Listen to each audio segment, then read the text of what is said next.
आनंद द्विगुणित करा वारणा उत्पादनांसोबत। वारणा श्रीखंड, तूप, दही, दूध, लस्सी, बटर, चीज आणखी बरंच काही।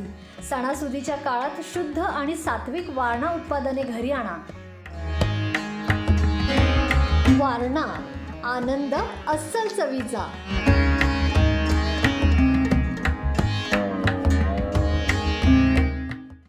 राज्यातील सर्व धर्मियांमधील 60 वर्ष वय आणि त्यावरील ज्येष्ठ नागरिकांना तीर्थदर्शन यात्रेची मोफत संधी देण्यासाठी मुख्यमंत्री तीर्थदर्शन योजना राबवण्यात येत आहे।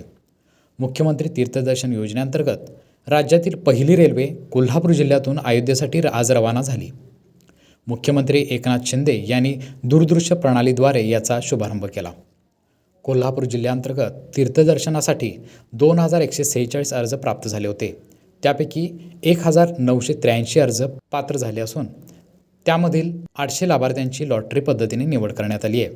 मुख्यमंत्री तीर्थदर्शन योजनेच्या लाभार्थ्यांना अयोध्येला घेऊन जाणारी रेल्वे आज सकाळी पालकमंत्री हसन मुश्रीफ यांचा हिरवा झेंडा दाखवल्यानंतर छत्रपती शाहू महाराज टर्मिनस कोल्हापूर येथून रवाना झाली।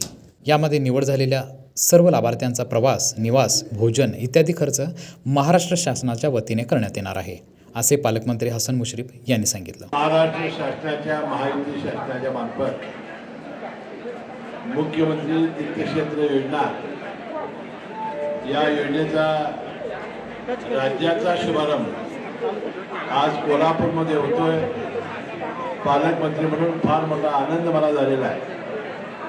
तर राज्यभरातून पहिली ही रेल्वे आज अयोध्येला जात असताना आणि या सगळ्या राम भक्तांच्या बरोबर हितगुज करत असताना त्यांच्या चेहऱ्यावरचा आनंद हा फार मोठा आनंद आहे। मला वाटते या सगळ्या ज्येष्ठ नागरिकांना श्रीरामाचं दर्शन घडवण्यासाठी जी संधी शासनाने दिलेली आहे आणि मला वाटते 2-3 दिवस पूर्णपणाने ही सेवा आपले सर्व शासकीय अधिकारी त्यांची करणार आहे। IRTCनं सर्व जेवण आणि आपल्या सर्व चहा पाण्याची मोफत आणि चांगली व्यवस्था केलेली आहे। 2163 अर्ज या जिल्ह्यातून आले होते। 800चा कोटा आपल्या या जिल्ह्याला मिळालेला होता। लोकसंख्येच्या प्रमाणात हा कोटा शासनाने दिलेला होता। मी त्या भाग्यवानांचे आभार मानतो, त्याला धन्यवाद देतो।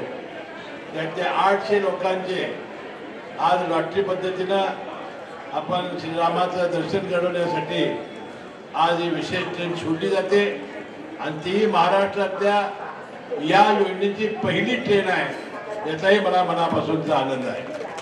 यावेळी खासदार धैर्यशील माने, मुख्य कार्यकारी अधिकारी S. कार्तिकेयन, अतिरिक्त जिल्हाधिकारी संजय शिंदे, निवासी उपजिल्हाधिकारी संजय तेली यांच्यासह अनेक पदाधिकारी उपस्थित होते।